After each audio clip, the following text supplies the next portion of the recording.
The impact wrench can be a mechanic's best friend, and you're sure to find it handy in your own shed and for a range of tasks around the home.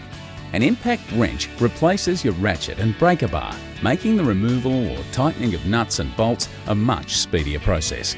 They are most often air-powered from your compressor or battery-powered like this Tool Pro 18-volt impact wrench.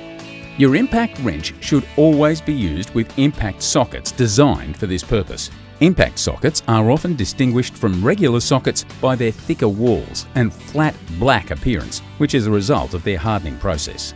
All that's needed to use an impact wrench is a socket to suit the drive on your tool, and if required, a suitable size spanner to hold the bolt head in place, while the impact wrench does the work. Always be wary of the power offered by an impact wrench, as it's more than enough to snap smaller fasteners. On the other hand, never rely solely on an impact wrench when using it on torque-sensitive fasteners such as wheel nuts. A torque wrench should always be used to apply the final tension to these jobs. Due to the high impact nature of the impact wrench, safety glasses should always be worn to prevent eye injury should any component fail under pressure.